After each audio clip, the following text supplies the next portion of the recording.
薄いのアホ。プリズムパワーメイクアップオーカードレディ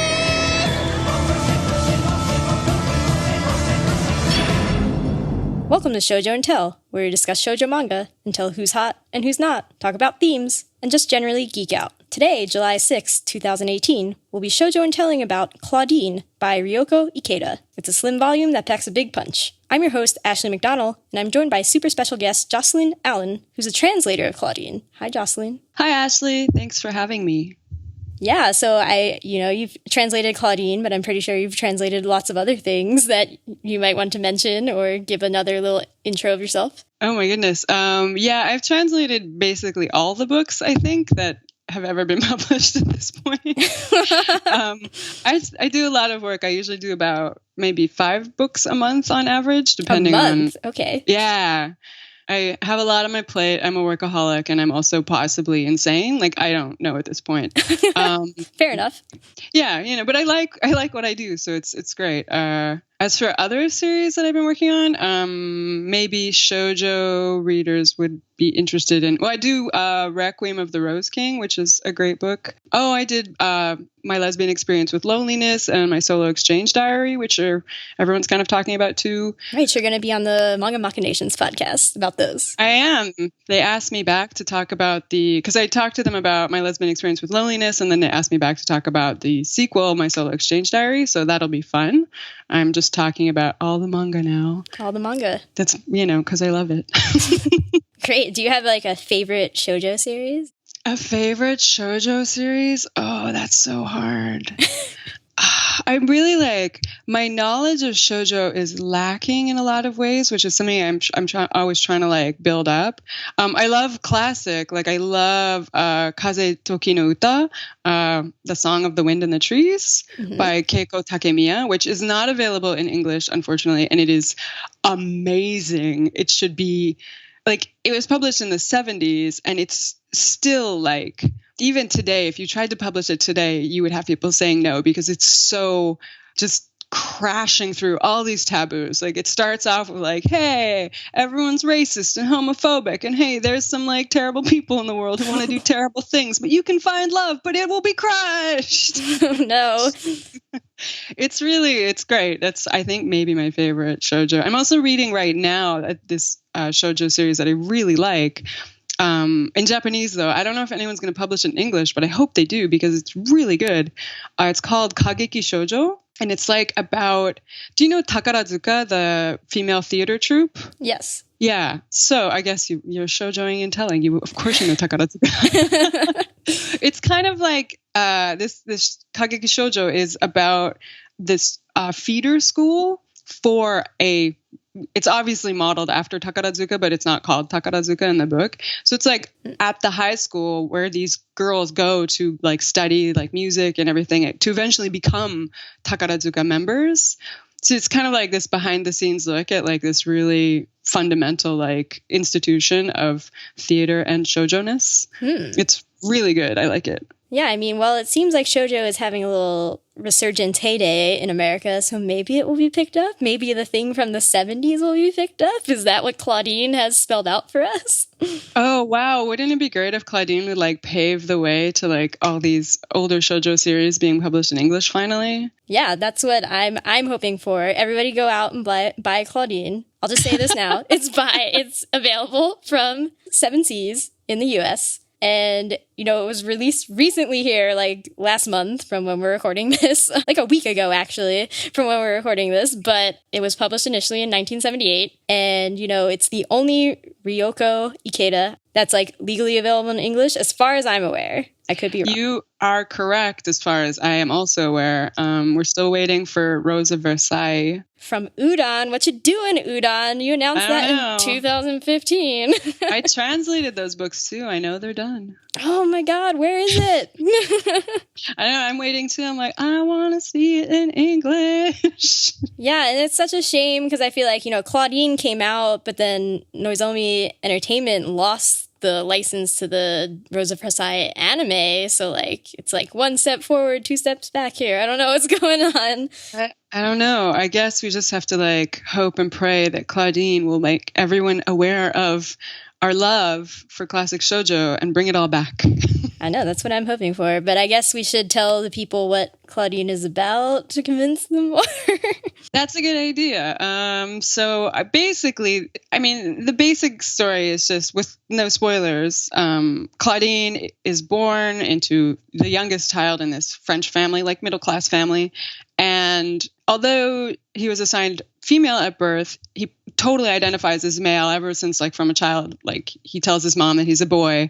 And of course, it being France in like an unspecified time period, but a long time ago. And in any case, Ikeda was writing the series or the book in the 70s. So there wasn't that awareness of like gender identity that was happening then. So everyone was just like, okay, well, you're kind of boyish, but you're still a girl. And of course, this leads to tragic outcomes. Yes, because it's like pre-2000s LGBTQ story. Right. And especially like pre-2000s LGBTQ story in Japan, where especially in that time, like in the 70s, the only kind of like boys love and like Yuri and stuff were starting to flourish with like Shonen Ai and stuff like that. But those stories had to end tragically. Like you couldn't have like a Yuri story that ended happily. Like they're always ripped apart or someone dies. It's always tragic because, I mean, part of it is the drama of shoujo, right? Like you want to have that big, no, drama. Yeah. Sad. But I mean, part of it is just like that narrative there was no other way for it to end at that time because that was the thinking in society for the most part. Yeah, and I wonder if there's some grafting because isn't the story is set in France, but even earlier than the 80s, right? Is that? Oh, yeah. Like it's definitely, I don't know, some 100 years ago kind of time. Like it feels a little bit old timey, but a little bit modern. Like I could never place it. Yeah, I just kind of, I'm like, I don't know, 1920s, I don't know. Yeah, right? Like it feels a little bit out of time, but still definitely not our current time. Yeah, plus a lot of time passes in the story, like at least 10 years, right? Yeah, for sure. I mean, you go from the time when I think Claudine first goes to the psychologist at the beginning of the story when he's 10. I think it's something like around 10. And then the story follows him through until he's at university. So yeah, like 10, 15 years. Yeah. Oh yeah, he's getting a master's, so that's probably closer to 15. Yeah. I forgot about the master's. You're right, yeah. A master's in whatever. It doesn't matter. It's fine. It doesn't matter. Like, you never see Claudine studying, just like hanging out and looking beautiful. He's just so smart and he's inherently good at everything. It's great. It's true. The perfect shoujo man. Yeah. So I guess we should addressing Claudine as he, because as somebody asked on Twitter, Shoujo Power on Twitter, Anne asked, like, I noticed that her she pronouns were used for Claudine throughout the story. What went into that decision? That was such a good question, and it was something that I really wrestled with before I started on the translation. I was just, thinking about the work and like how I was going to go forward with it. And like in my head, and as we've been talking, like I'm referring to Claudine as he because Claudine says that Claudine is a he, like Claudine identifies as a guy. So I'm going to respect that because I live in the 2018. Yeah, because we are woke people in 2018. Ooh. But the fact is, like, something like approaching like a classic work like this is really difficult on a number of levels because I'm working on this. Well, I was working on it in 2017. But, so I'm here in the now working on a book that was written, 40 years ago about a time period even further back than that. Yeah. So there's a lot of layers of like, what do I respect? What do I emphasize? What do I hold sacred, I guess? And, for me, like, I think because Claudine and Ikeda, she's such a classic author that you want to respect that. Like, you want to respect the time that she came from. And I think personally, I came to the decision that the audience for this book would understand that she wrote this 40 years ago. Like, it's not now. Right. So we have to like have a little give with certain concepts. And people of the time wouldn't have called Claudine a he because there was just maybe there was some like small segment of the very woke somewhere, but for the most part. Right. Like I think like Rosemary definitely is pointedly like, Claudine, you are a man to me. So that made sense to me. Oh, totally. I love the character of Rosemary because she's so like no, you are a man and I can see that. Like, it's so beautiful. Yeah. But most people are like not like that. And the other thing is, so that was like part of my thinking was like people of the time would not have called Claudine a he. But then the whole story is really set by the beginning scenes of like when Claudine's mother takes him to the psychologist in Paris. And the psychologist deliberately uses she pronoun for Claudine. And he is the de facto narrator of the story. So, and that's set right at the beginning. And he just pops in and out of the story as the narrator every so often. So it's not like all text boxes of this dude, outlining Claudine's life. But he is the de facto narrator. And he specifically, and Ikeda makes it very clear that it's deliberate that he uses the word kanojo, which is she, and not kare. Like, and Ikeda puts it in quotation marks, which are like an emphasizer in Japanese. Right. That was the feeling that I got, because the first time it is used by him on page, 1, 2, yeah, it is bolded. So I was like, this is very purposeful. Yeah, like I tried to capture that. Like I tried to use the bolding to capture the emphasis that Ikeda put on it as well. And I actually left a note for my editor to be like, hey, this is very deliberate. Please don't change this without, like, unless you have a very good reason, please keep this and keep the bolding to like let the audience know that this is authorial intent here. Like it's not just a casual accident, like a thoughtless little, I'll just call him she. It's deliberate. So that was my basic thinking for the sheing throughout. That makes sense to me. I feel like I picked up on that while reading. So good job. Yeah. Thank you.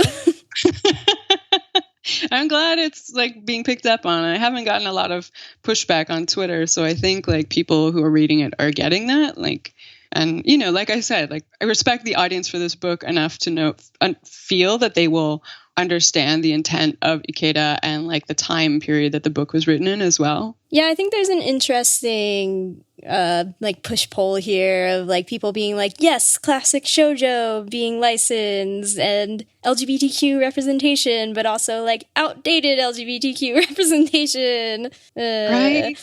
It's hard to find that balance. Like when I work on stuff, like I'm working on this series, that Sky Blue Feeling, or no, that Blue Sky Feeling, which is about these two high school dudes, like one of whom is out and, gay. And the other one, he's sort of like discovering his feelings. Like, who am I? Like, what is my, sexuality and gender identity and all that. So it's very exploratory. But it's now, like it's written now and it's happening, like the time period is now. So it's really easy to just like take modern, North American LGBTQ ideas and use them in the story without problem. But with something like a classic shoujo or a classic LGBTQ work, how do you can't take that modern sensibility and like paste it onto the past. Like it just doesn't work. Yeah. I mean, I respect it because I like seeing where, shoujo like tropes came from and all those things. And like, I'm like, I must understand that this is 40 years ago. Like, yeah, exactly. And I like it for that reason too. Like I like to see the growth of the genre and like where the roots, especially with, the 49ers, that group of shoujo artists who really revolutionized the whole genre. Like to see a work from Ikeda, one of the 49ers, and see that like where that starting point of shoujo is, to me is so interesting. But I know that there are readers who just will find like something to be offended by in it. Like, what? It's not modern. Like, we don't think like that now. Like, well, no, we don't. That's the point. We're all thankful we don't think like that anymore. Exactly. So, yeah, I'm glad to see like work like this coming out, and I really hope that Claudine is the Seiran for more. Yeah. Do we have like a favorite thing to hook people? I mean, I'm not going to begrudge anybody who doesn't want to read it because it's real tragic. Like, oh yeah, it's super tragic. Like, warning, it is super tragic. But I mean, there's a lot to like in it, right? Like, what's your favorite thing? There's so much to really enjoy in this. But I think I really like the character of Rosemary a lot. If only because she's like, I mean, she's kind of like, because she loves Claudine and she wants to be with Claudine, and Claudine constantly rejects her. But because she loves Claudine. She's so terrible in so many ways. It's true.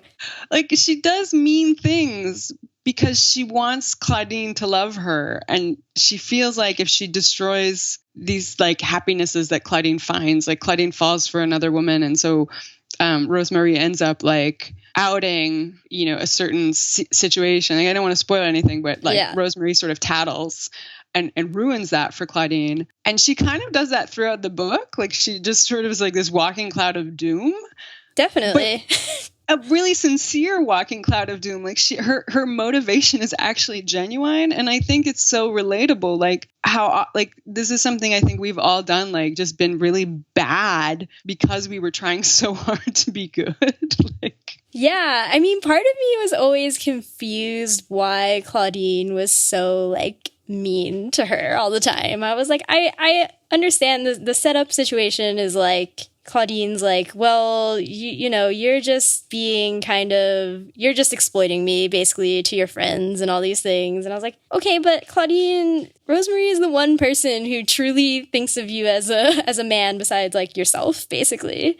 I don't know, it was always weird to me. No, it's totally true. I think Claudine pushes back against Rosemary. I mean, obviously, like, there's the setup that has to be the story. But I think because there's a part of Claudine that wants more, like, Rosemary sees Claudine, like, says that she sees Claudine as a man. And Claudine, I think, can't accept being seen as a man in a woman's body. And that's kind of where Rosemary is coming from. Like, even if Rosemary says she sees Claudine as a man, she's known Claudine since Claudine was a child. And she knows that Claudine's body is female. Like, I see. I feel like there's some kind of something like that inside of Claudine that pushes back against Rosemary. I see. Because he wants to meet somebody who just like automatically sees him as a man and just only knows him as that. Yeah, kind of. Like it's having that past tied to him. I think maybe is a bit of a burden in a way. And so he's trying to like pull away from that. And you see that when he leaves his town, like, and goes off to university, like he wants to cut free from a past that doesn't recognize him and doesn't accept him. But he never quite managed that. Yeah, because Rosemary comes again. She is the cloud of doom. Yeah. I don't know, what is a particular part that you really enjoyed? I mean, I really like, I think, the setup of the story. Like, I kind of like the old-timey, fable-y aspect of, like, a weird old psychiatrist man, like, telling this sad, tragic story. Like, I'm all about my tragic stories. I'm all for equal opportunity tragedy, you know? Like, tragedy, it strikes us all. Exactly, yeah. We all need a good cathartic cry from time to time. Right, like, I am all about cathartic crying. Some of my favorite shows, Grey's Anatomy, like, cry all the time. Just constant crying. But yeah, so I mean, it's fun to see the old art that I don't normally get to see from my, you know, starting with Shojo in like the 90s or whatever. Yeah, that's true. It's not something you get to see a lot of. And I love there's the psychologist right at the beginning. He's depicted with glasses on. There's this one frame where he just looks like I know an alien bug person. Yes. Like, what is that? I every time I look at that frame, I'm just like, what is happening here? Why didn't you draw the thing in between his glasses so that he doesn't look like a weirdo? Like, what's going on? He really looks like he's come from another planet to take over Earth. Yes. I think I also like seeing the evolution of like there's lots of frames in which Claudine and other people's eyes, they're not drawn with like pupils, like they're drawn with like this exasperated face that I think means something different here than what it does when you see that modern manifestation of it in more modern manga. I think it's more like jokey and funny in modern manga, whereas here I thought it was like a very serious, like I desperately do not like what you just said. Yeah, sort of deal. I think like the expressiveness, yeah, it totally has a different kind of feel to it for sure. Yeah, so those were my two things that I really liked. But okay, so I feel like we definitely have spoiled. It's very hard not to spoil things in a thing that's like 100 pages. Well, and I feel like I mean, it's kind of spoiled from the get-go. Like, it's not a story that really relies on the plot. Like, it's true. Like, in the framing of it, you are told sort of that it's sad. Like, the first thing that you're told is, like, super pathetic fallacy. It's like, it's a rainy, cold day, and Claudine has come into my office, and, like, this can't end well. Well, and then, oh, she's a boy, and, you know, I don't know what to do with my daughter who thinks she's a boy. Like, it's not going to end well. Like, just can't expect it to. Yeah, so I feel like anyone picking it up is sort of going to be like, and I think the point of the story is not like, oh, hit these plot points, like this thing happened, then this thing happened. It's more about that, like Claudine's her psyche, like how she's going through this world and like the people around her and the relationships between the people. Like, I mean, that's so often what shoujo's about anyways, like those relationships. So it doesn't, I mean, you can spoil it all you want. You're just going to be not surprised when the terrible thing happens, but you'll still feel terrible and cry. Yes. But so now we definitely are going to spoil lots of things. We are going to do a deep dive here. So if you haven't read Claudine, but, you are also about cathartic cries, then you should pause and go read Claudine. Take a moment. We'll be here when you come back. Yes, and then we will proceed to spoil all of Claudine's loves and tragic ending now. Let's spoil. Okay, so Claudine, first I just wanted to talk about Claudine's, because it is definitely like a progression of love story. But, normally shoujo manga has the problem of like, this is the first person I fell in love with and we're going to be in love forever now. And I'm like, all right, calm down. And I think Claudine has those feelings, but actually has 3 lovers because those things end. And I'm like, okay, that's fair.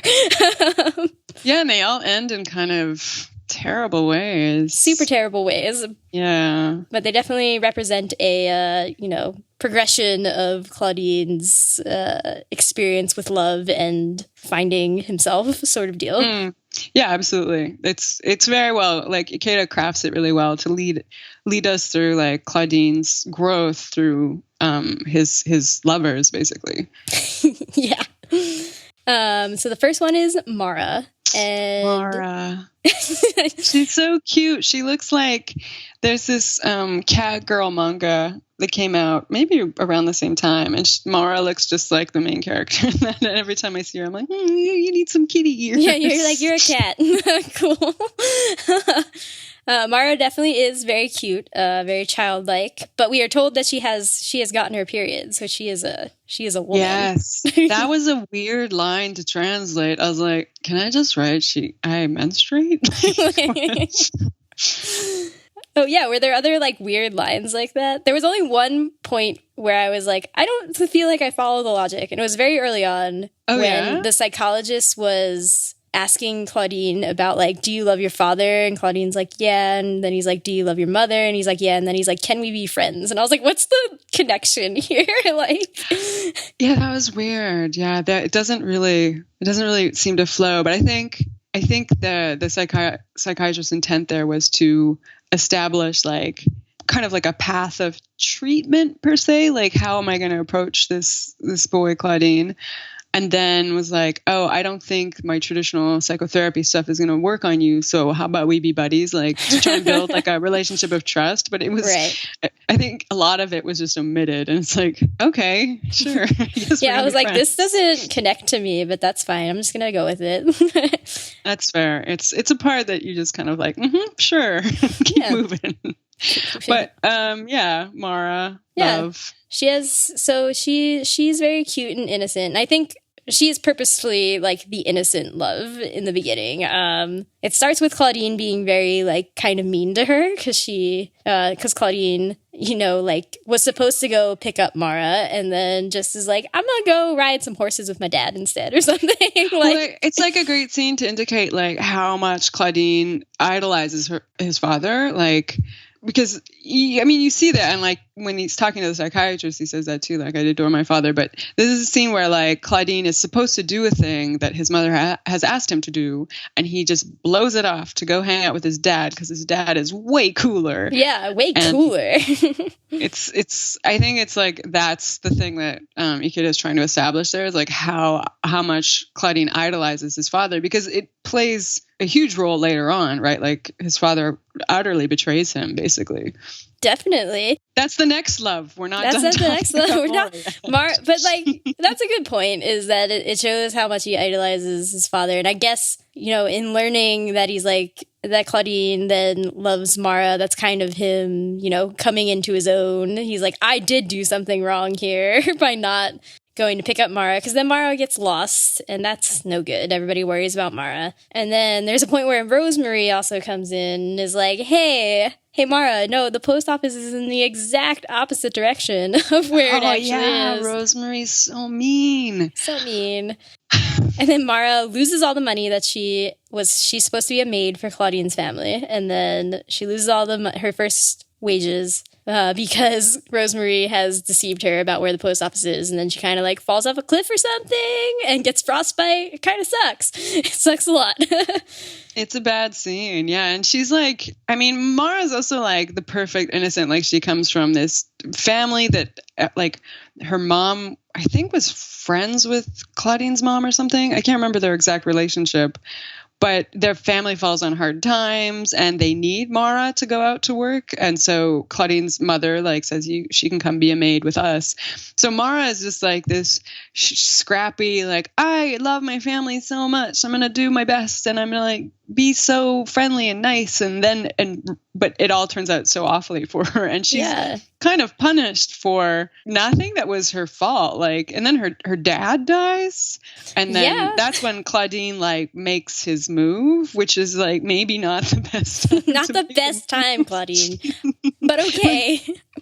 My dad died. Let me kiss you. Let me kiss you. That'll make the pain go away. No. And surprisingly, it does not make the pain go away. And in fact, it ends up with more pain, because Claudine announces his intention to marry Mara, and Mara is quickly shipped off back to her family in the countryside. Yes, and what I think is, I guess we just don't know how Mara felt about that relationship, really, because it's like Claudine kisses her, and then like his mom immediately comes and is like, "Oh my God, no!" And then the next panel, we never see Mara again, right? Like, she's just gone. No, she's just gone. She's just, she was getting money to like help her dad, so I guess it's kind of like, well, her dad's dead. They don't need. It's fine. They're fine now. I feel like the rest of Mara's story has always bothered me. Like, and it's shoujo manga. They're not really thinking about class issues and stuff, but I was thinking about class issues. I think it's begging you to ask about class issues, right? Like, it's inherently kind of about that. Yeah, well, that relationship in particular, like, like Claudine's family is clearly wealthy, and they just sort of have a cavalier attitude towards a lot of people that I was really uncomfortable with. Not the least of whom was, of course, Mara, who, now that her dad is dead, doesn't her family need that money more than ever? There's no one to make, no breadwinner in the family anymore. I don't know. But because like their, son might fall in love, their son, who they perceive as their daughter, might fall in love with a girl, which would be like a scandal. They just send that girl away without ever like considering, hey, maybe we're doing her family something, like putting them in a really terrible situation now. Yeah, and that kind of goes against, like, because Claudine is kind of always aspires to be some sort of knight, and so he's not behaving like, I don't know, it's just like every time he tries to behave as a knight, it goes very badly, because that's the opposite of what you want to happen as a knight, to be like, oh, right? My girl got shipped away to the castle that I can never find her from. Wah, wah. Fail. Doesn't seem like it's really the greatest, but Claudine's still learning at this stage in life. He's only like 12 or something.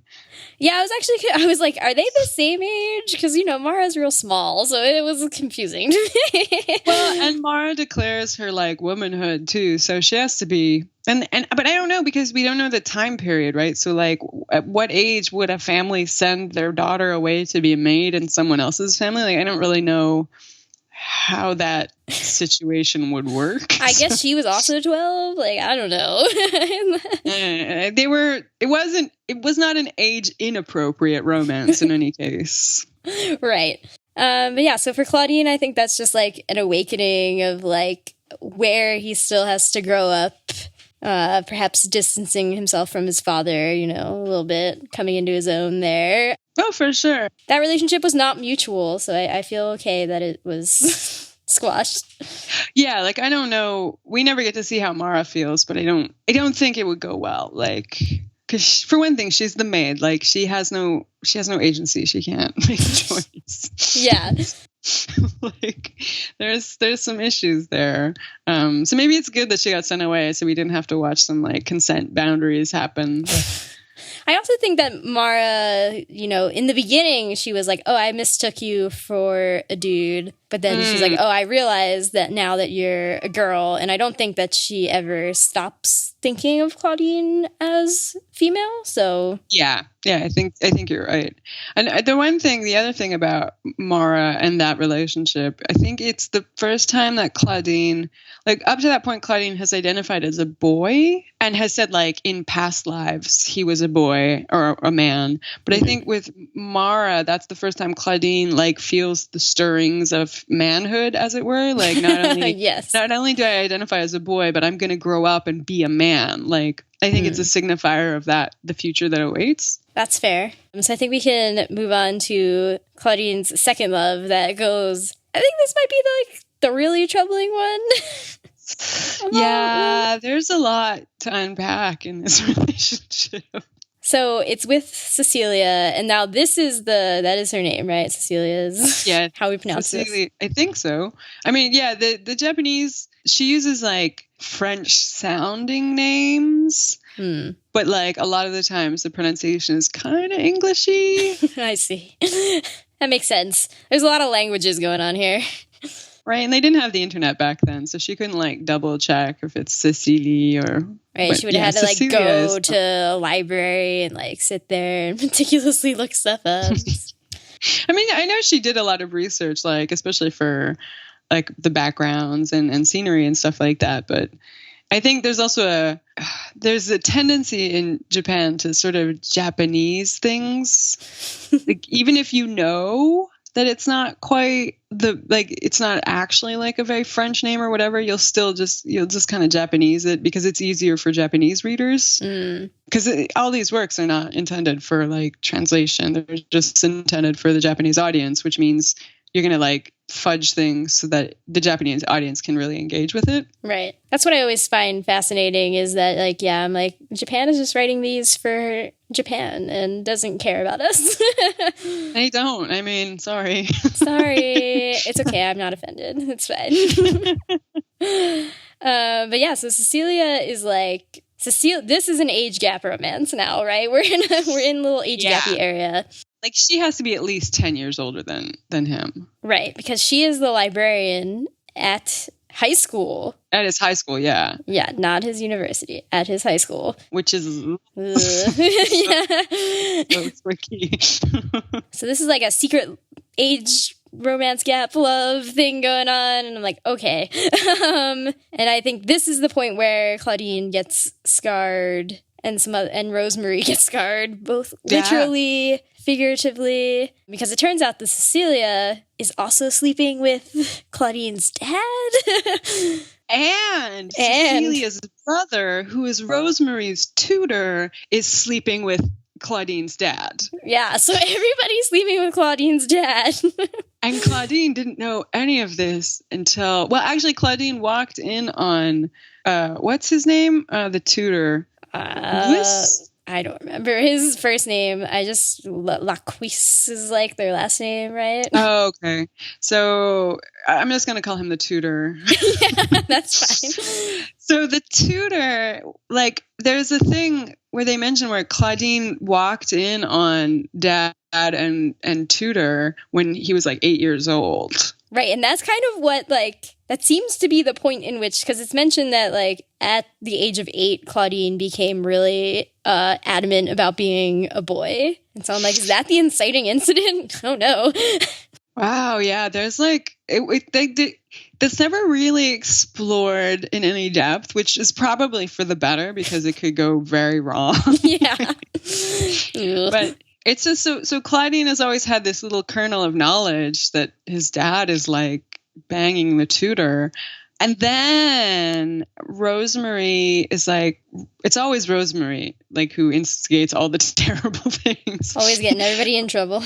Rosemary is out riding in the woods and she's like, I'll take a break or something like that. And she goes to this cabin, like some kind of groundskeeper's hut or something like that, and discovers Dad and librarian Cecilia in the act. People need to find more private places for these tries. Honestly, I mean, a gatekeeper's hut in the middle of like the forest seems pretty private, to be honest. What's Rosemary doing then? Question this girl. Right? She's just getting in the way. Like, it's her mission in this book to be in the way. So then, of course, she runs back and like tells Claudine because, and again, this is the part of Rosemary where I just so understand her, because she immediately regrets it because she didn't think Claudine would be so upset, which of course Claudine is going to be that upset. Right. I was like, I guess maybe she expected him to be like just curious at first, but I'm like, you're talking about his lover who he's like in love with, sleeping with somebody else who you didn't let on was his dad, but like that's just gonna make it worse.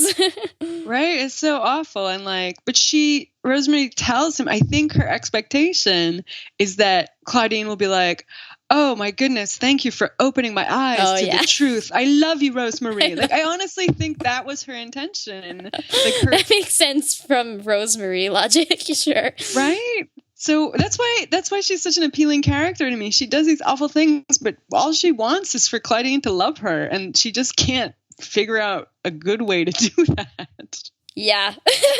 I'm like, what is a good way to do that? I guess definitely don't just like keep sabotaging Claudine's relationships. Just be like that person that Claudine comes to with like, I'm so sad right now, and then slowly fall in love. You know, that's a story. That's a friend zone story, though. It'll never happen. No. Yeah. So poor Cecilia. Yeah, but then so the tutor brother goes and kills them both. Yeah. In a fire. To be honest, I did not see that coming. Like, I did not see a crazed tutor going out to the cabin and setting it aflame and then laughing and listening to them screaming as they burn to death. Like, whoa, that's gruesome. It definitely took a dark turn. I think when I read it too, I was like, whoa, okay. That's super dark. When he comes out of the forest on the horse and is like, mwah, ha, ha, ha, they're dead. Like, what kind of supervillain thing just happened here? And did we ever know what happened to him? Like, was there any repercussion to him? He just goes away. No, everyone who's done with Claudine's story just falls to the wayside. Like, I like to think that he just like got away with that. Like Claudine like never reported it. It's just like he's fine. Yeah, and like God. Rosemary never said anything either. Because I mean, obviously Rosemary knows because she was a victim of the terrible fire herself. Right, because she like runs in to be like, oh no, like trying to stop Claudine, and then it's like, now we're in a fire. Yeah, so her face gets burned. Yeah, she's permanently scarred from that. Yeah. That's definitely like, you can't even say it's the darkest turn because like the end is super dark too, but like that's pretty up there. I feel like it's like the non-psychologically darkest turn. Yeah. Like in terms of like Claudine's mentality and stuff. Like this is the part where this is terrible, it's a tragedy, but like Claudine's mind is still kind of upbeat. Like Claudine will love again, basically. Yeah, Claudine has a chance to love again. Is basically what happens. Yeah, but you know, everyone else like just dies. So oh my gosh. Yeah, because of this, Claudine just is like, I'm done with this town. And so his brother comes back from university to like take over the family business house. I can't remember what they do. And then Claudine like runs away and like goes to Paris to university to become the most popular person on campus. And even the men's club will let this girl in because she's special, they say. Also, he gets real hot. I'm not going to lie. Oh, yeah. Some of those wardrobe choices, I'm like, oh, yes, Claudine. Bring it. Yeah, there's some stylish. And yeah, this is a section that gets really stylish because like Claudine is basically a grown-up at this point, whereas before he was still a child, so we didn't get to see like him rocking the hot fashion. Yeah. I don't know. Then it's like hot fashion time. And I'm like, yes. This is also the part that leads to that. When does this take place exactly part of my brain? Because like these fashions are pretty 70s. Oh, that is true. Like those shoes and like Claudine was always wearing that like trench coat or whatever. Yeah. That's not a 1920s or 1900s France look. That's like 1970s Japan. For 1970s Japan. It's fine. As long as it looks good. I always enjoy that aspect. Like a lot of classic shoujo does that. What is that ballet one? I can't remember the name of it. But there's this great like ballet manga, and it's supposed to be like they go to Russia and like the main character studies at this Russian dance school and stuff like that, but they always look like it's Japan in the 70s. Like just pretend it's like how in movies they're like, this is some place that's totally not LA, and you're like, it's totally LA. Like, yeah, calm exactly. down. And it's kind of fun. Like you're like, I know it's totally LA. That's fine, and you can enjoy it for what it is. Like. Yeah. So, yeah, we're still in the 70s, but somewhere in the early 1900s in France. Yeah, totally. We're rocking the Japan 70s style. So this is the one that I'm like, I definitely don't know how to pronounce her name. Oh, Seiran. Seiran. Okay. Seiran. That's definitely not how I would have said it. Yeah, I don't know how. Does it have an accent in the printed version? It does. Okay, cool. Yeah, so it should. I can't. I don't have the book to hand, and I couldn't remember. Yeah, it's Seiran. That accent makes the e go eh. I see. Quick French lessons. I definitely don't know French. That's totally fine. You don't need to say Seiran to have a good experience with Seiran in the book. Yeah. So Seiran is like finally some sort of healthy relationship for Claudine, because this is mutual, right? They're like the same age, it's mutual. I'm like, great. Yeah, totally. Seiran falls for Claudine, and they're like happy. They move in together. And of course, it's like her family thinks that Claudine is a woman, and like Claudine comes from such a good family that they're delighted that Claudine would take an interest in their precious little Seiran. And hopefully, like, knowing someone from such a good family will raise Seiran's social standing. And they're just like, yay, she has a great roommate. But it's like, no, she has a great lover.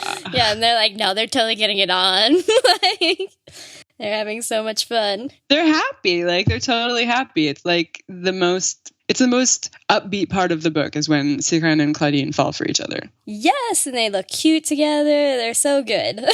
Oh, they're adorable together. Like when they're walking arm in arm, and Seiran has that. And Seiran has shown up a few times before this. Like, so, like, I think Ikeda is trying to like position Seiran as like Claudine's destined match, you know, because like when they were, I assume, maybe I'm just projecting my own like thinking, but I assume when the first time Claudine goes to the psychiatrist and he grabs the umbrella of like a little girl. Oh, yeah. Oh.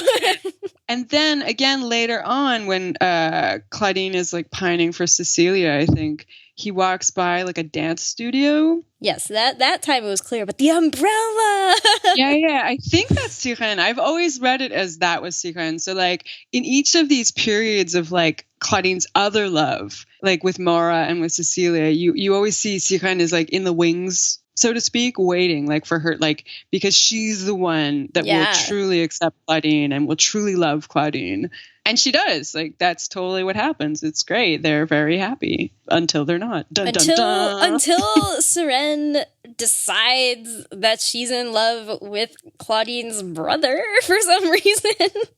No, but it's so, like, I totally get why she decides this. Like, for one thing, especially at that age, like you said before about that shoujo trope about, like, you're the first person I've ever loved. We're going to be together forever. Like, yeah. No, you're not. Like, that's not how it works. Usually, like, most people do not love the same person for the rest of their life.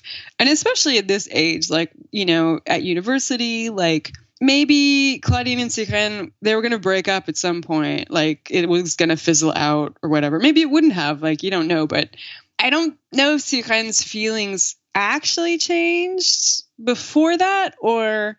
Like, I feel like there's those two possibilities. Like, she could have sort of been, like, fading on Claudine already. And then Claudine's brother, Andrew, is like, hey, I like you. Let's go out. And she's like, oh, an interesting offer. Yeah.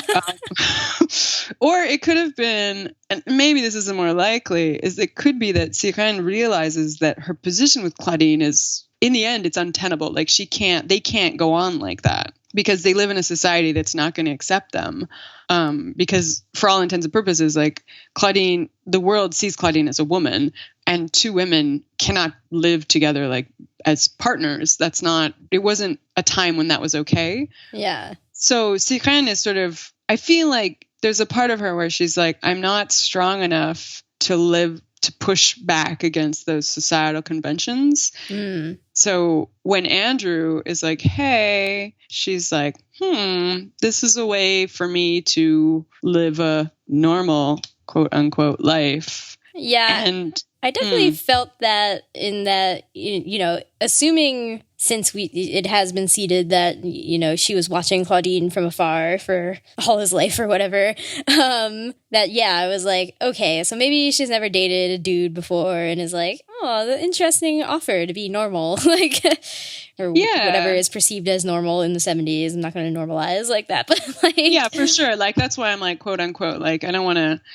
But I mean, there is like a general what is acceptable to the larger society of the time. And, you know, of that time, whether it's 1970s Japan or 1900s France, I think they both have the same general idea of like, yeah, nope, to same sex coupling. Thanks. Bye. Thanks. Bye. Yeah, it's like, I wish we had gotten like a little more into what made Seiran like interested in Andrew in particular, maybe, or like just a little bit more of that turning point of like, oh, this thing with Claudine, like we're having fun in college, but like, oh. Yeah, I'm like, I definitely would have liked to have seen more of Seiran's like mental state and like why she walked that path, but we never get to see any inside anyone's head but Claudine's. Like, that's the way the story is structured.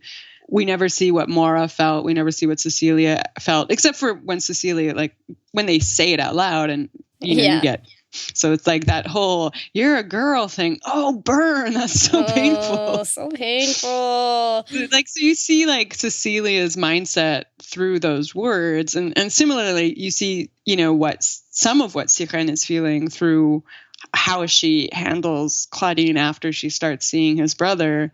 But yeah, I think Ikeda's focus with the book is always Claudine and like what Claudine is going through. So she doesn't consider it essential to tell us what Seiran is doing, why. Yeah. Unfortunately. Yeah. And then, of course, Rosemary doesn't really mess this, well, a little bit. Okay, I guess. She kind of tries. She shows up. Rosemary is here and then is like, hey, she really wasn't trying to sabotage it this time, though, right? Like, but she never really is trying to sabotage it so much as she's trying to make Claudine see her. Right. Like, even though it always ends up sabotaging. Yeah.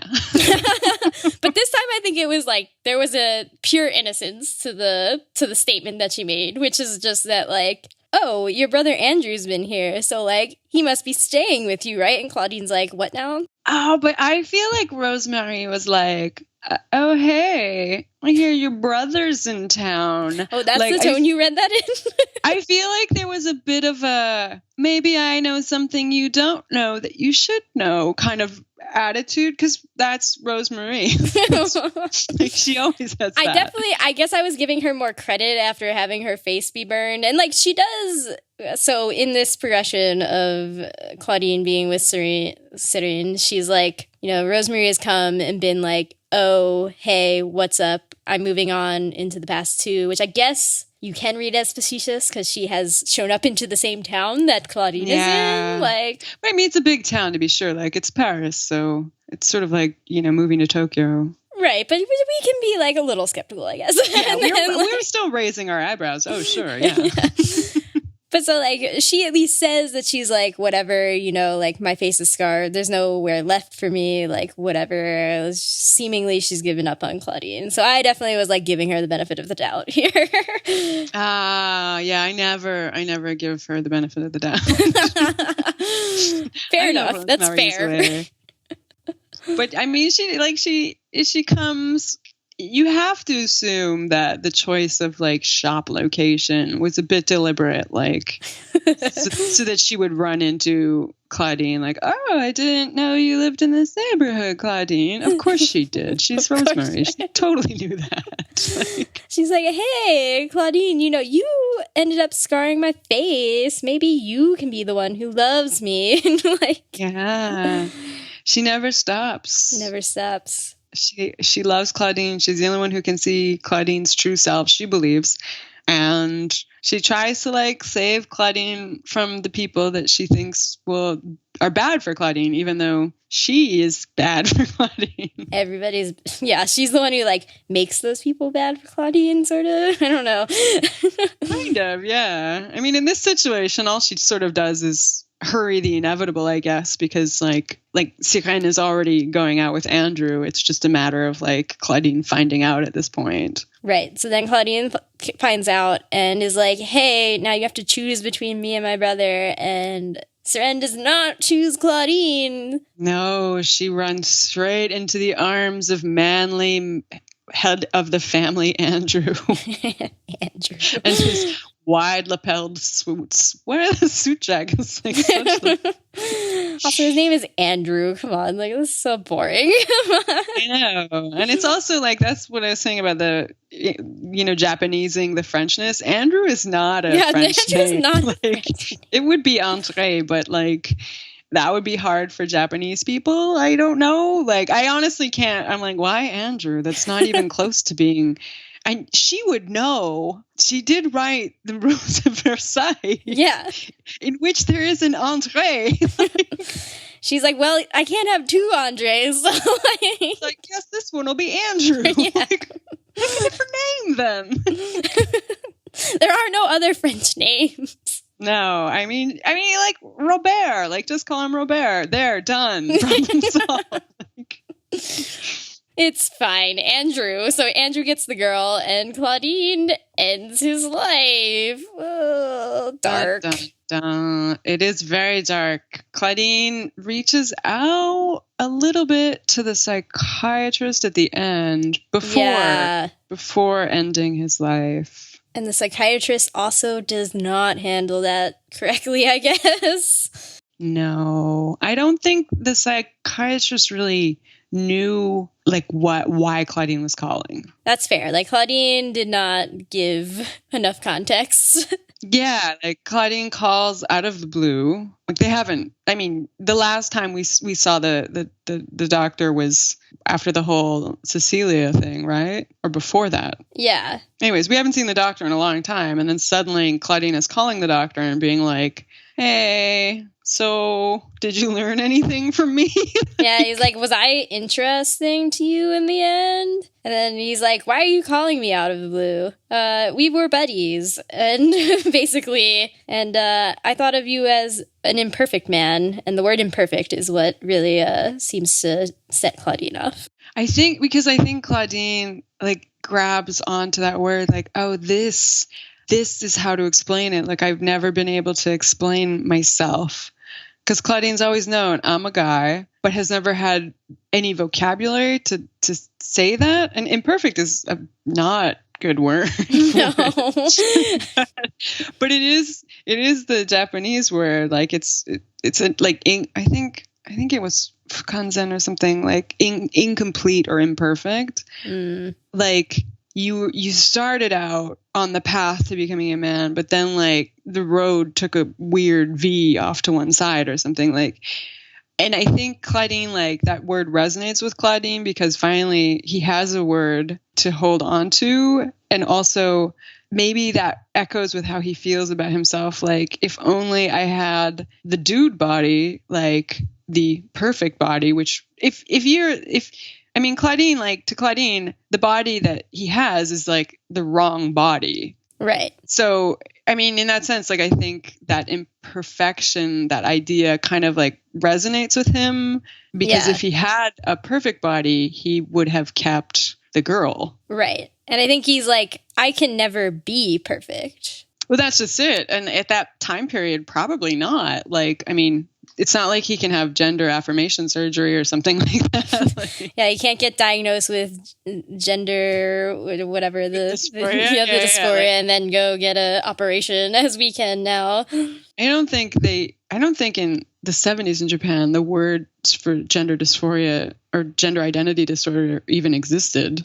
Not surprising. Like, yeah, I mean, I don't even know in English what we were like, what kind of vocabulary we had, in the late 70s to refer to like transgender people. So I think like that imperfect, I think was a way to like create some kind of vocabulary to discuss for, the idea of Claudine's situation. And when Claudine hears that word, I think it really resonates with him. Like, and he realizes, well, I can't. Like, I'm imperfect. That's the problem. That's it. Of course. No wonder I'm so unhappy. No wonder every love I have turns out so tragically. So, yeah, I mean, the doctor probably didn't help. Yeah.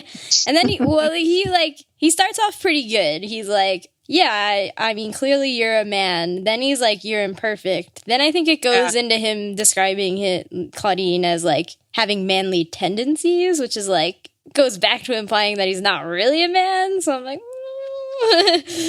yeah, I feel like, the doctor, and to be fair, like, he probably never had a case like that before. Like, the fact that he was trying to affirm Claudine at all was probably commendable for the time. I know. I think he was honestly trying really. I thought he was like pretty good for my assumptions of the time. Oh yeah, absolutely. I think he was really trying, like, and he genuinely felt terrible that he couldn't give Claudine what Claudine needed. Yeah, and that's part of like the framing story that we get here is like, overall, it's not, as you said before, it's not super heavy throughout. It's not like everything is a narration except for dialogue from this guy.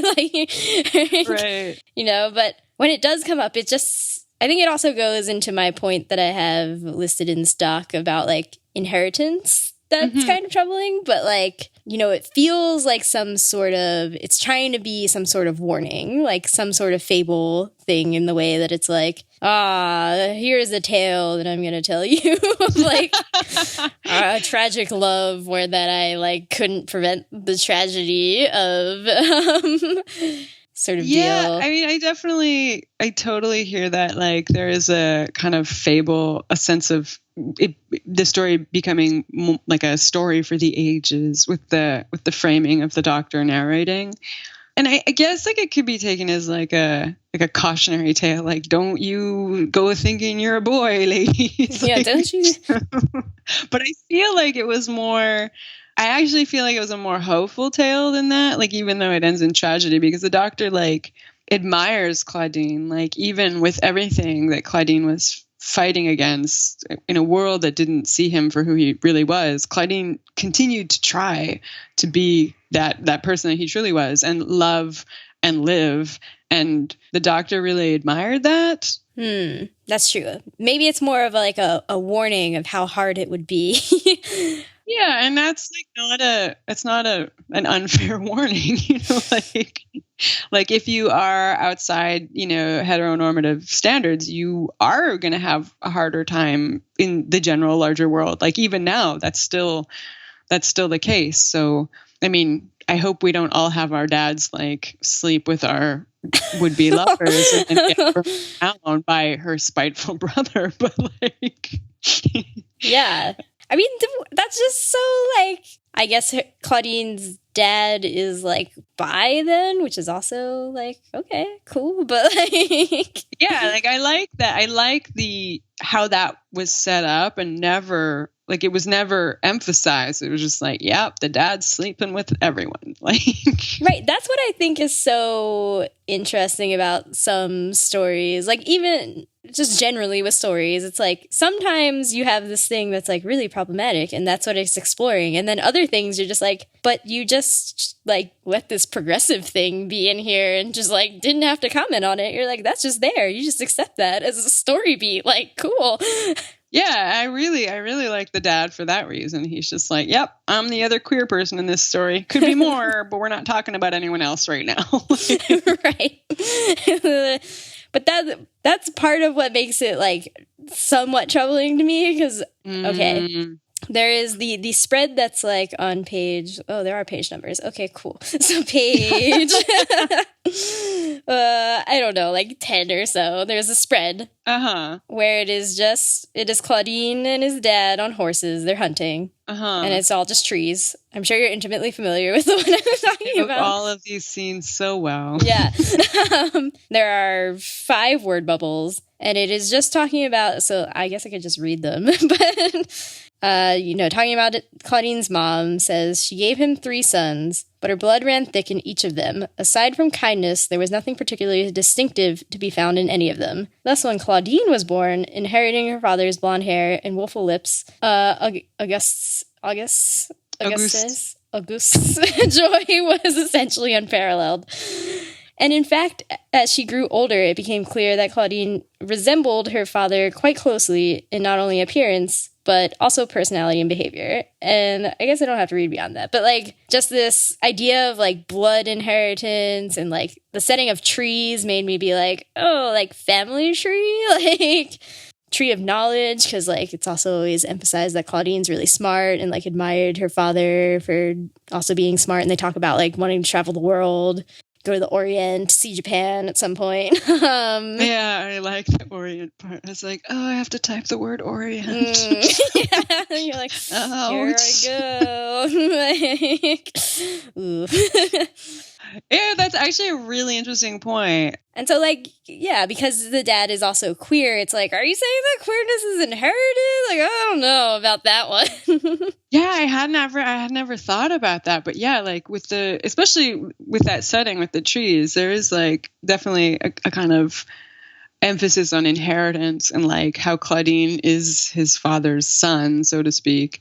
And it comes back later. I mean, there's that shot of the tutor dude, like after Claudine has run away from Rosemary's party in the beginning, he like chases Claudine. It's just like just a page of him like standing near a tree with a leaf falling. And then, of course, he burns down a forest, basically, to kill some people.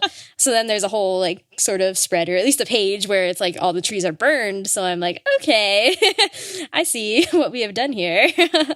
Oh, yeah, that's really interesting. Like that, how the trees in the forest keep coming back and running through the story, especially with reference to, like, Claudine and his relationship with his father and his father's lovers, which would seem to, like, lend credence to that your idea of like the inheritance of queerness.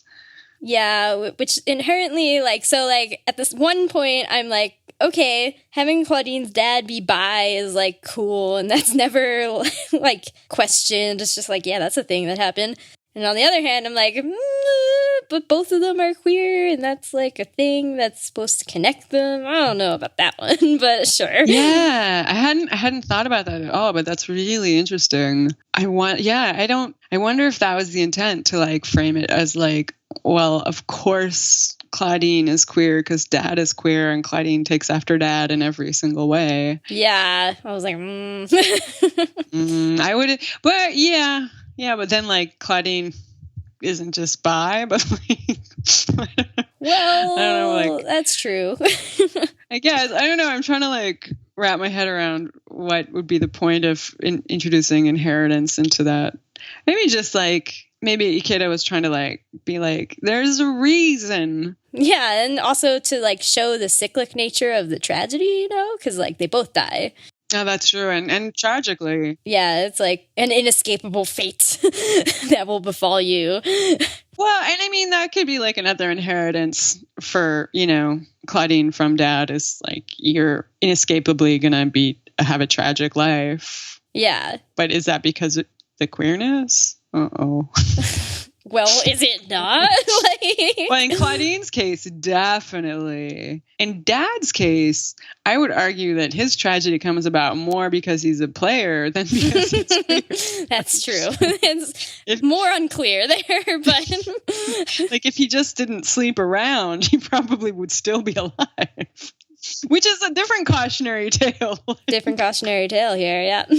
Don't be a player. Don't be a player. And then I guess there are plenty of things to talk about. But the other thing that I had flagged as, a thematic thing to discuss was, as we mentioned earlier, there is very strong manifestation of the, like, shoujo trope of being like, hey, but we can't do that because you're a girl, or like, you can't do that because you're a girl. Like, that's...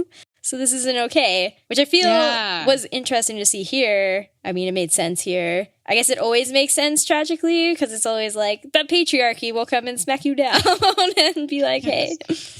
That's kind of it. It's like, hey, patriarchy. I mean, this is a different but you're a girl kind of thing than like, well, maybe not, actually. You see it in Yuri all the time, too, right? Like, we can't date. We're both girls. But you're a girl. How could I smooch you? Which, like, no, it's cool. You can smooch. It's cool. Nothing's going to happen. Like, it's fine. But here, it's definitely, I feel like it's more than just the usual, but you're a girl, you can't do that. The patriarchy will destroy you kind of thing. It's also like refuting Claudine's very identity, because every time anyone says but you're a girl to Claudine is in fact not a girl, right? So it's a different level. Like in your standard shoujo, actually she is a girl, like, so that I mean, then it's just the patriarchy like crushing her dreams. But here it's like this is the denial, of Claudine's whole existence, basically. Yeah, and so Claudine lives through this, like, in every time, especially when Cecilia says it, that isn't it, I'm pretty sure that's like Claudine, like, runs away, like, all tragic shoujo style, with the words echoing in his head, you're a girl, you're a girl. And then, like, the last panel is him crying. Yeah, and, like, it's not just I mean, sure, he just was she blew him off and he's so in love with her. But it's also like, you don't see me, like, you don't see that I'm not a girl. And every time anyone says that to him, it's just like soul crushing in a way that I think the standard you're a girl line is not. And also it inevitably like links to Claudine's tragic end, like a whole lifetime of being told you're something you're not, and then you realize you will never be seen as the thing that you truly are. That's just gonna like what other options do I have? Like you're just gonna end up in that terrible, terrible dark place that Claudine ends up in. Yeah, it's definitely because Andrew also at some point is like, you're a woman, so you can't be together. Like, I forgive both you and Oh, that scene made me so mad. Ooh.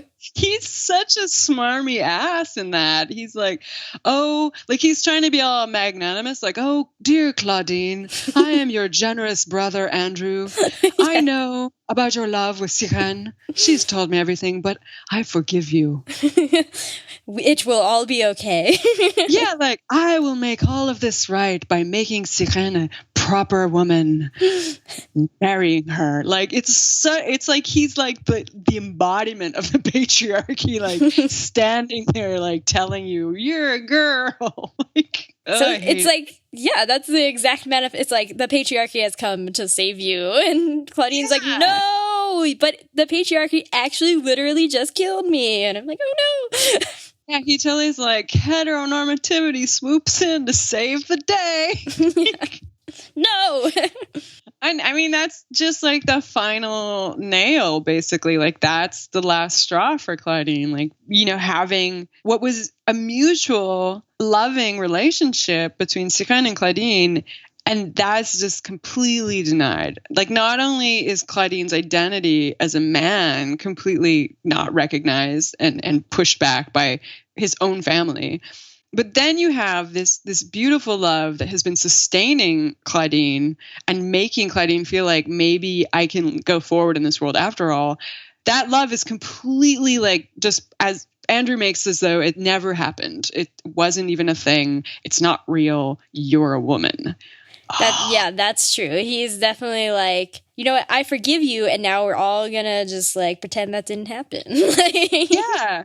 And I mean, I honestly think, like, how could Claudine go on after that? Like, to have everything in your life taken from you, or you know, you can't ever be seen as who you are. The one thing that you found that gives you joy and makes you feel like Seiran accepts Claudine as he is, like, and then that's taken away. The only person who has ever truly, I mean, you know, Rosemary aside, like, she's always had her own. She has her irons in the fire. Like. Yeah. So yeah, I think that scene with Andrew is so crushing, and I think it directly like leads to Claudine's terrible end. Yeah, so sad. Okay, I think we should inject some happiness here with my not love quiz. I don't know if you've listened to this podcast, but I tried to make like a love quiz segment. It hasn't super been working out for me. Cool, I love this.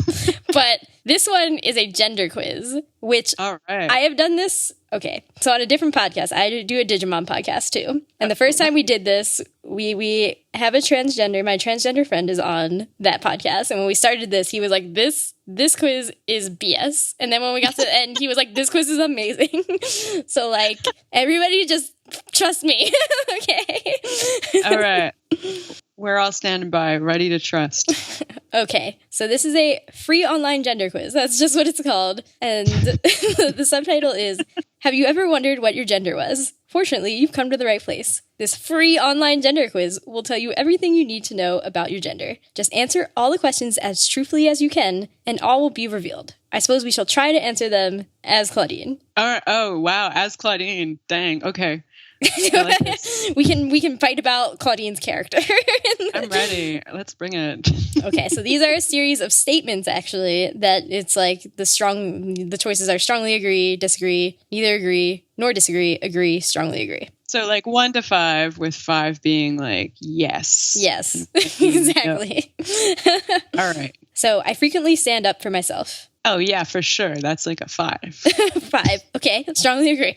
I am considerate of others' feelings. Not as much. Yeah, like maybe a 2. We're doing disagree? All right. I feel like that's, I don't know. I would put neither agree nor disagree. Maybe, yeah. Like, it's not like Claudine is callous. Yeah. He's just sort of focused on his own turmoil. Like, once he realizes that he's hurt Mara and stuff, like, he's like, oh, I did a bad thing, you know? Like, that's true, actually. You're right. Okay, yeah. I would go with, like, neutral. Right. I am a natural leader. Oh, yeah, definitely. That's, like, strongly agree. Strongly agree, all right. I am known for my sense of humor. No. Definitely strongly disagree. I mean, I don't know if you want to dispute that, but I don't think Claudine says a single funny thing. I don't think there's a funny thing in this manga, except for the panel where the psychiatrist looks like a bug man. Oh, and that is just so many laughs. It really is. Like, that panel is truly precious. I consider myself brave. Yeah, I would say like agree, maybe. Yeah, like Claudine's whole existence is a little bit brave here. Yeah, but I like definitely Claudine's existence is brave, but I don't know if Claudine would consider himself brave. Yeah, I also don't know if he would, like, you know, go fight a person or something. Like, yeah. I don't know. I would go with like agree or neither. I'm going with agree. Agree is good. Okay, we'll go with agree. I can sometimes be aloof or withdrawn. Yeah, probably. Yeah, a little bit. You got that whole like everyone thinks I'm a girl, but I'm a guy thing going on. That would make you withdraw a little bit. Yeah, he gets a little sad sometimes. Definitely. Right? I'll go with like agree. Yeah, agree's good. Yeah. I enjoy having a large circle of friends. Well, he did join that men's club at university. Yeah, he seems like he's always popular. Like, yeah, he's like the life of the party. People are always like, "Oh, it's Claudine." Yeah, when he comes in a room. yeah, like the girls at Rosemary's party were all about him too. It's good. Oh, yeah, that's true. Okay, yeah, I would go with like strongly agree then. Strongly agree. Yeah. Okay. I am confident in my own abilities. Oh yeah, I think that's definitely a yes. Like agree or strongly agree? I don't know. I think Claudine's a fairly confident person. I will go strongly agree. I will totally back you up on that. Yeah. Okay. I have a very logical mind. No, I don't think so. I don't think so. Strongly disagree. Yeah, that's maybe a big no.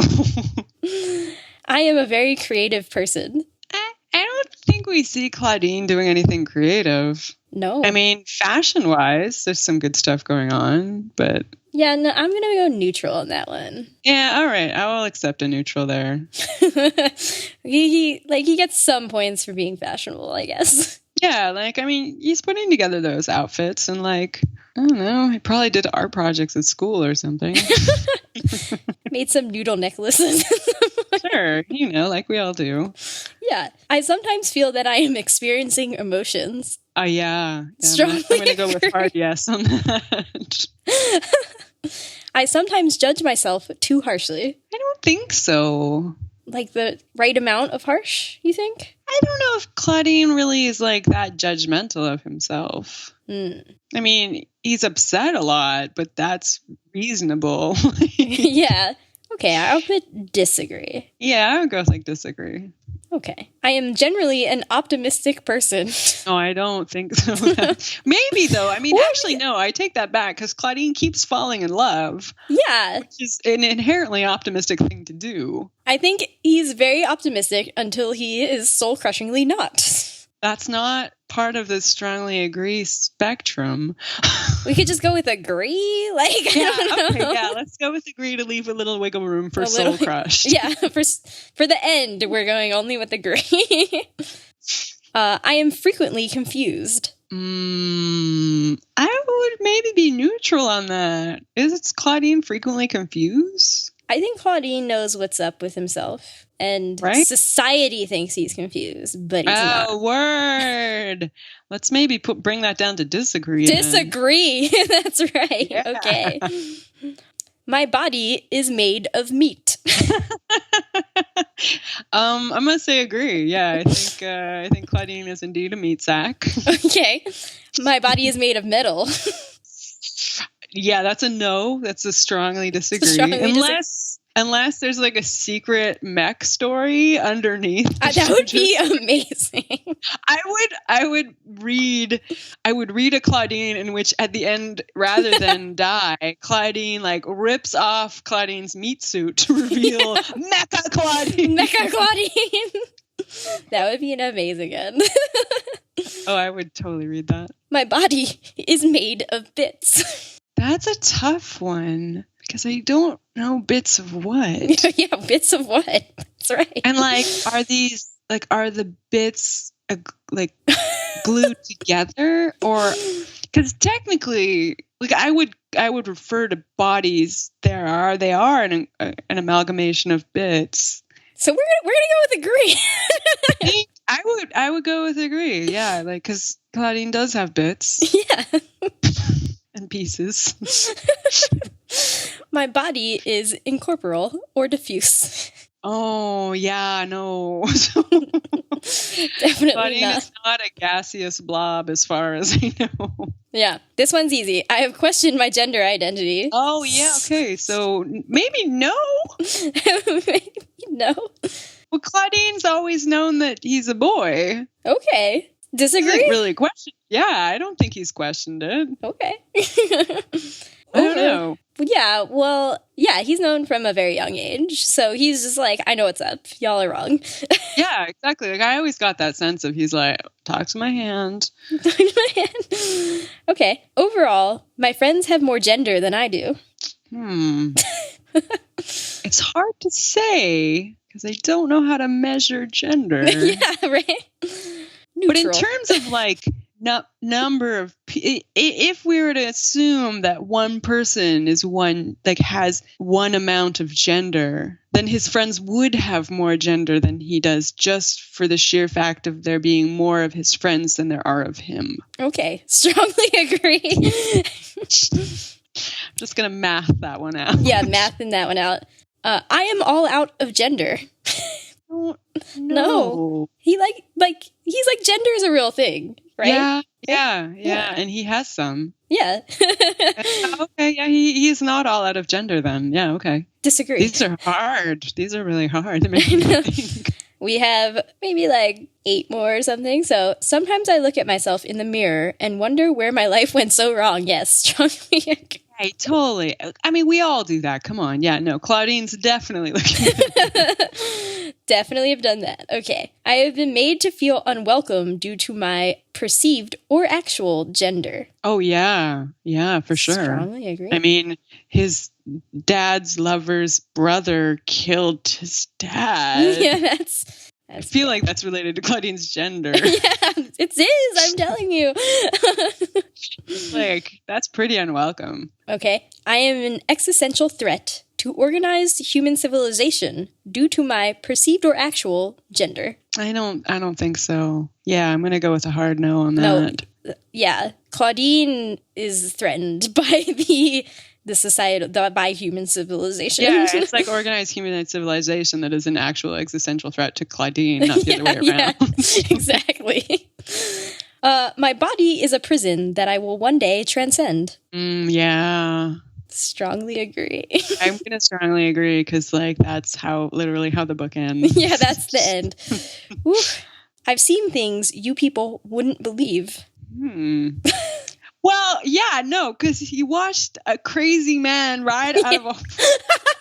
She said crazy, but he watched a crazed man who is clearly like in the throes of some kind of passion ride out of a forest on a horse, laughing at the fact that he just murdered Claudine's dad.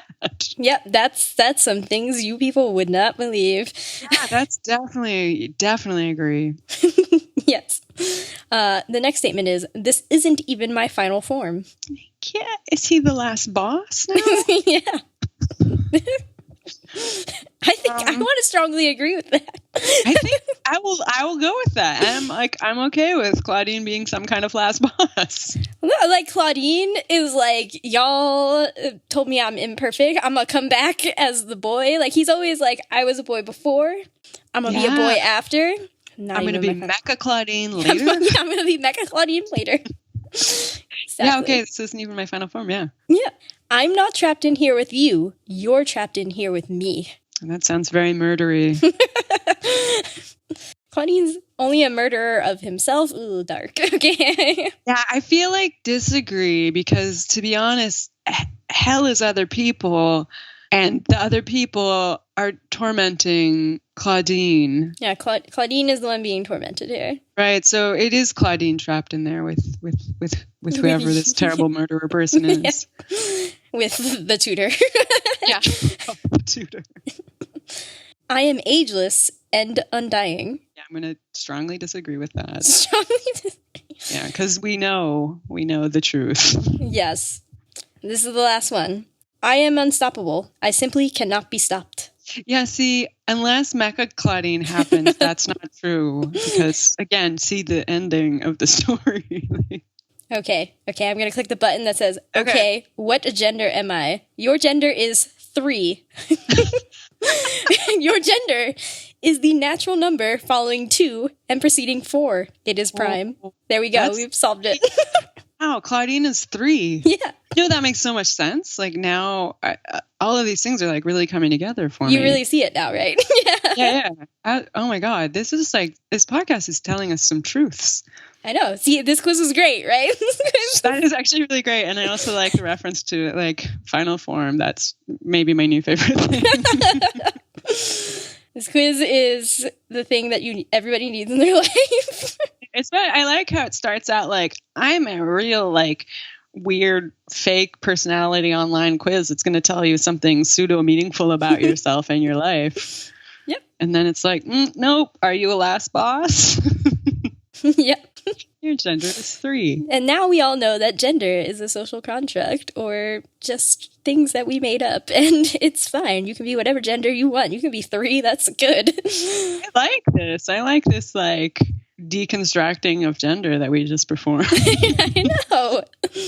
Okay, so I'm going to ask you about final thoughts, but we did get a last comment on Twitter that we will read in this final thoughts segment. Okay, cool. So it's from @Hoodley, and it is, what series, if any, do you think is comparable to this series and its themes? I take this as what recommendations do we have if you like Claudine?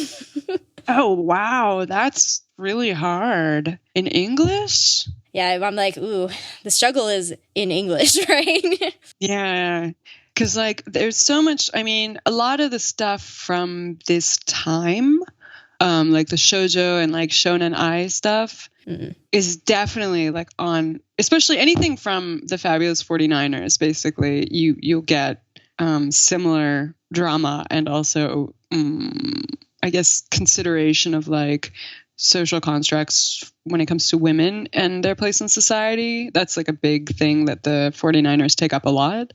But I don't know how much of their stuff has been translated into English. I know Keiko Takemiya, she has Totera, I think it's called in English, which deals with similar identity stuff, but is totally different. It's a sci-fi story, and this is weird, some people have weird psychic abilities and stuff, and there's a race war. And so, in that sense, it's not the same, but I would say if any kind of shoujo from that era is going to have us, if you like Claudine, you'll probably really get into that stuff too. Because the art would be similar too. Yeah. Oh yeah. They all play off each other art wise. They do a lot of deconstruction of the paneling and stuff. That's when you start to see a lot of the single figures standing on the side of the page with roses flowing up behind them or something like that.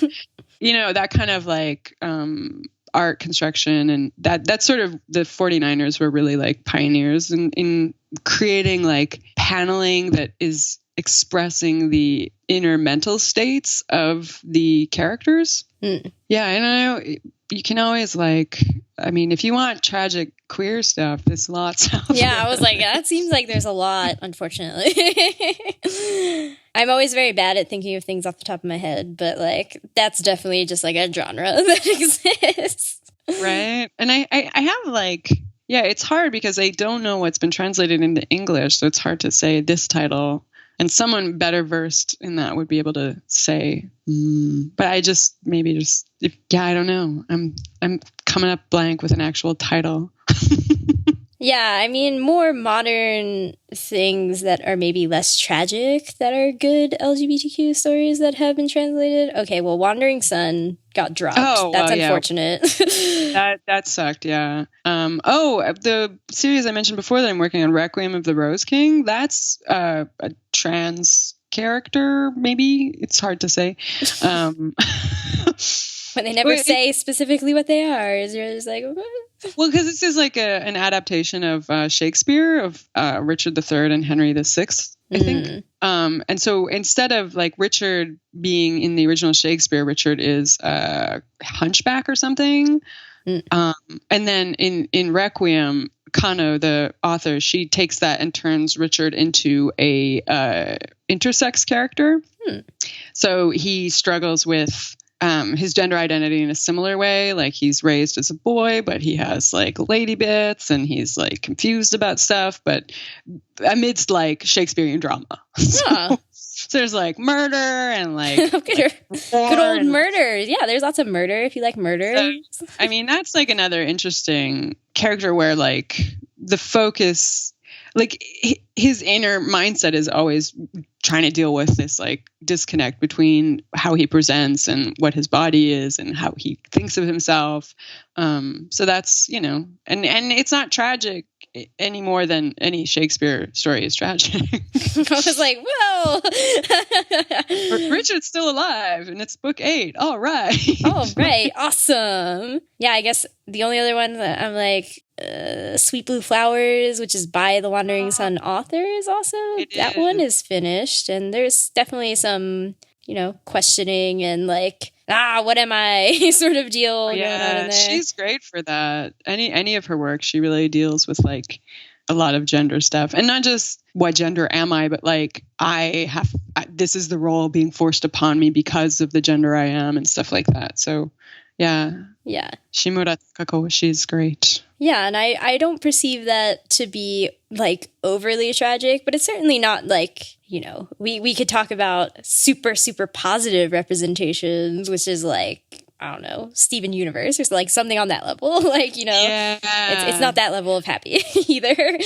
No, for good, like if you want like super positive queer representations, a lot of times you can find those in BL and Yuri, which sort of free themselves from the constraints of like the real world. Yeah. You know, so a lot of like, I mean, especially recently, like a lot of BL stuff is just like, everyone's gay.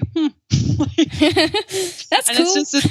And it's a thing, like, I know this isn't translated into English, but one of my favorite BL is this Itoshi no Nekoke, which is just these two guys who just really love each other, and they're just really happy. Great! There's nothing, like, it was released, I think J Manga released a volume of it, and then, of course, they disappeared, so unfortunately it's not legally available in English, but I hope that if I keep talking about it, someone will license it. All right, we're just gonna like tweet it out that you said it on this podcast. Like, it's such a queer friendly book, like, and not in a gay for you kind of way. Like, it's sort of like, you know, the series by Rumiko Takahashi, Maison Ikoku. It's like, you know, that like boarding house drama where like everyone's a silly character and the guy is in love with the landlady or the superintendent. Itoshi no Nekoke is like that, but queer. Like, it's just like a queer Maison Ikoku. Nice. So you just have me and Kay, and they just love each other, and then this house full of weirdos just gets in their way, but everyone's okay. Like, I want more stuff like that in English, because it's just like, everyone's queer, great. Like, I want those happier stories to come over too. Right. So we need everything. We need more of everything in English. We need more 70s shoujo. Yes. That may or may not be tragic. And we need more happy things. Exactly. Yeah. I think we should just keep asking for it. I think we should just get all the things. I don't know why the publishers can't sustain this.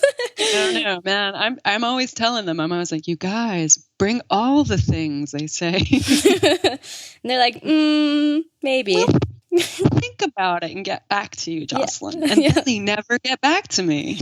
Rude. Were there any other final thoughts about Claudine that you didn't get to mention before I read this outro? I think we like really got into it. Basically, I think like Claudine is just such a great book, and I'm glad that it came out, even if it is tragic, because it's like you said before, it's so like giving us this look back at like shoujo roots. It's also giving us a look back at like LGBTQ awareness and where we were and where we are now, which is really interesting. And then it's a great story with like a beautiful character and beautiful relationships. So good fashion. And super good fashion. Those shoes. I liked Claudine's vest. It was good. Yeah. Okay. Yes. And doesn't Seiran have a what are those called? A muff? A muff? I'm not good on fashion.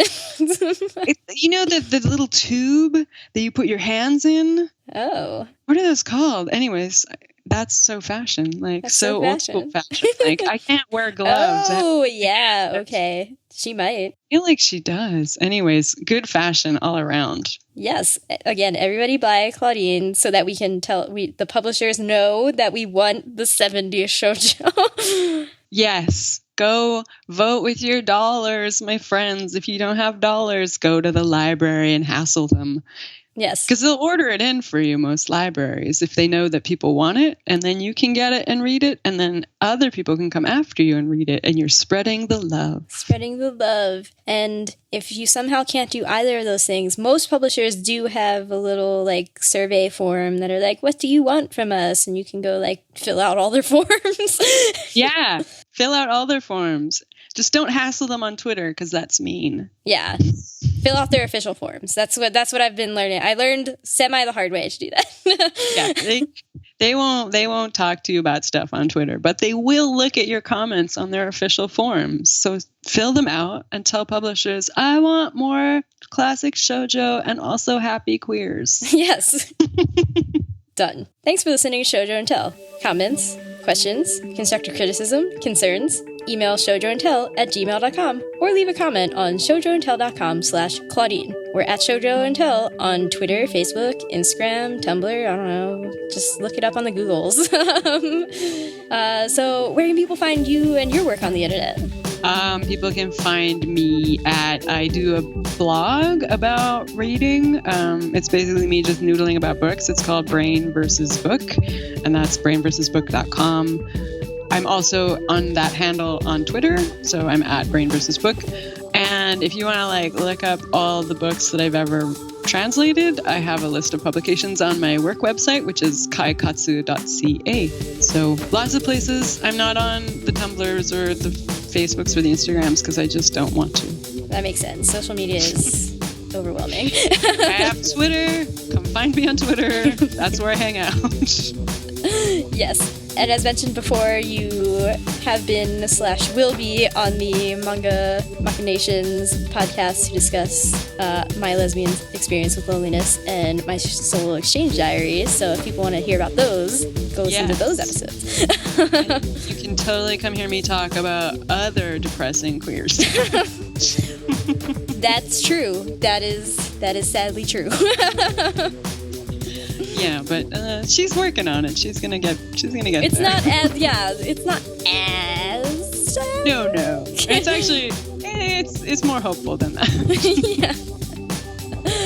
Are you excited every time you see a new episode from us? If so, please consider leaving a rating in iTunes or Stitcher. This will help the podcast reach more hearts, or at least ears. Thanks again for listening. We'll be back next time for Magic Knight Rayearth by Clamp. For real this time, I am not... I've said this at least twice on this podcast that we were going to do Magic Knight Rayearth, and then we didn't. But for real, I've already recorded that episode. It's going to come out. Why don't you trust me? I don't understand. I swear. Because you keep lying to them. I know, but this time, third time's a charm. It's real. We're gonna do it. Fingers crossed. Fingers crossed. Until then, bye. Bye.